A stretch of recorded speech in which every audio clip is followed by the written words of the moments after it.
Vous écoutez France Culture.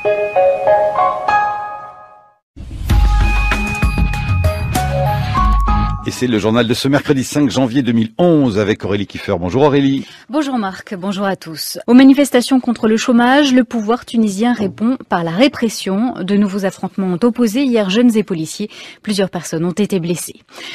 Manifestations et répression se poursuivent en Tunisie. Depuis 2 semaines, la population descend dans les rues pour protester contre le chômage et la cherté de la vie. En ce moment, ce sont les étudiants et les lycéens qui expriment leur mécontentement dans l'ouest du pays. Et le pouvoir répond en envoyant la police. Hier, plusieurs personnes ont été blessées lors de manifestations à Tala et il y a eu de nombreuses interpellations. Le malaise social en Tunisie, la famille du jeune homme qui s'était immolé par le feu le mois dernier annonce ce matin son décès. Son acte était devenu un symbole de la contestation, notamment chez les jeunes. Une journée de mobilisation est prévue demain. On fera le point avec Nadine Epstein et nous entendrons l'analyse de Selim Ben Hassen, dirigeant du mouvement citoyen Birsa. Le mois dernier, donc, devant un bâtiment officiel de la localité de Sidi Bouzid, dans le centre de la Tunisie, un jeune marchand de fruits et légumes s'était immolé par le feu parce que la police lui avait confisqué son chariot de primeur, un acte qui était devenu un symbole et qui reste un symbole de cette contestation sociale, notamment chez les jeunes, et qui a donné donc le départ d'importants troubles sociaux dans la région. Ce matin, Nadine Epstein, la famille du jeune homme, annonce donc qu'il est mort des suites de ses blessures. Oui, c'est à partir de l'histoire de ce jeune chômeur de 26 ans qui avait essayé d'avoir un travail précaire de marchand ambulant. C'est à partir de là que la contestation a gagné toute la Tunisie. La population et les jeunes ont manifesté leur ras-le-bol de la politique menée par Ben Ali depuis 23 ans, d'être maltraité, d'être atteint dans sa dignité.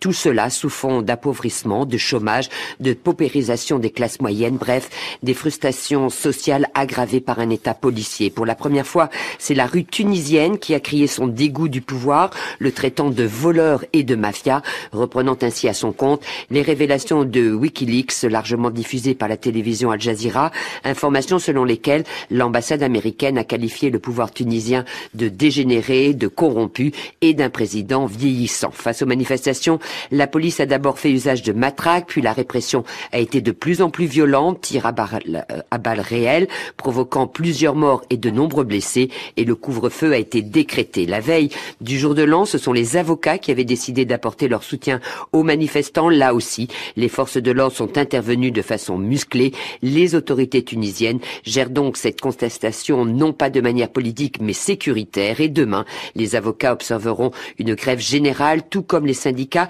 et les étudiants organiseront une journée de solidarité avec les jeunes arrêtés et qui doivent être jugés jeudi. Nadine Epstein, merci. Bonjour Selim Ben Hassen. Bonjour. Vous êtes à Paris dans ce studio, vous êtes président du mouvement citoyen Birsa. Un tout petit mot sur cette appellation, Birsa. Mouvement citoyen qui... Pour vous présenter. Oui, mouvement Birsa qui considère que c'est aux citoyens et pas aux politiques de prendre le pouvoir et que on a un travail à faire ensemble. Alors, vous me posez la question sur l'appellation Birsa. C'est le mythe fondateur de Carthage et l'objet de Birsa, justement, aujourd'hui, c'est de refonder une Tunisie, une autre Tunisie, celle que le peuple veut. Ce matin, Libération titrait « Tunisie, révolte à huis clos ». Alors, il est vrai que c'est vraiment très difficile de connaître l'ampleur de cette révolte, la situation précise. Est-ce que vous pouvez, vous, avoir une vision globale, nous donner comme ça une impression globale de ce qui se passe? Oui, bien entendu, vous avez plusieurs corps, à la fois des syndicats, à la fois des membres de l'opposition et à la fois des avocats qui sortent dans la rue pour afficher non seulement leur mécontentement, mais leur impatience et leur détermination à ce que ce régime tombe. Si vous me permettez de vous apporter une petite analyse, je pense que Madame Epstein a eu le mot juste en parlant de dignité. C'est-à-dire que depuis 40 ans, vous avez 2 catégories qui se battent en Tunisie. Vous avez le peuple qui se bat pour le pain, pour le travail, pour des conditions justement de vie décentes.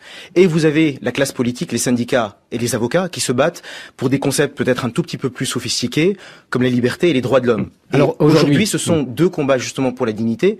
Et ce qui se passe aujourd'hui, c'est simplement la jonction entre un combat sur le thème économique et social que porte le peuple et que devrait ou aurait dû porter des partis politiques ou des syndicalistes, et un autre combat pour les libertés. Et si vous voulez, c'est la jonction de ces deux combats qui donne ce à quoi on assiste aujourd'hui. Ça fait donc peut-être une grande partie de la société, ce qu'on appellerait civile tunisienne, qui aujourd'hui serait en mouvement. Donc dimension sociale, politique, les deux à la fois. Qu'est-ce que vous diriez ? Les deux, puisque à la fois le politique et le social font appel à la dignité, et cette dignité, on l'a perdue depuis 23 ans. Alors comment réagit le pouvoir ? Le pouvoir réagit de deux manières. Alors, il se dit prêt à donner des chèques, comme si on pouvait acheter la dignité des gens avec des chèques. C'est pas la question en Tunisie, est pas une question d'argent. C'est pas une question de budget. C'est une question humaine. Les gens n'en peuvent plus de voir leur dignité bafouée. Et cette dignité, c'est à la fois le fait de sortir dans la rue et de se voir contrôlé par les forces de l'ordre. Quand on n'a pas les moyens, parce que quand on a les moyens, on se fait escorter par les forces de l'ordre. Et puis, c'est une question qui est en réalité humaine, vraiment, fondamentalement. Et sociale aussi, par rapport à des conditions qui se seraient dégradées ? Bien sûr. Et ça concerne les jeunes beaucoup, vous dites, ou alors oui, justement par rapport à la question sociale.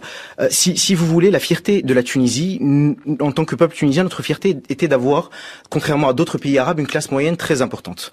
C'est-à-dire que beaucoup de pays arabes étaient façonnés avec des castes, avec des gens très très riches et avec beaucoup de gens très très pauvres. Le gros avantage de la Tunisie, qui est un acquis de Bourguiba, c'était d'avoir fait une classe moyenne très importante et qui vivait bien. Cette classe moyenne, il n'y a pas de fracture aujourd'hui au sein de la classe moyenne tunisienne. C'est toute la classe moyenne qui s'affaisse.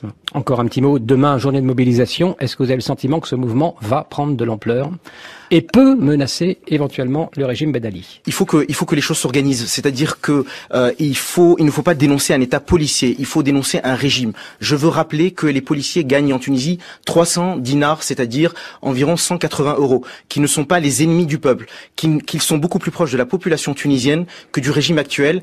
Et l'appel qu'il faut leur faire, ça n'est pas des injures ou des insultes, c'est de leur dire on fait partie du peuple, on a un combat à mener contre les tyrannies et ce combat nous devons le mener ensemble.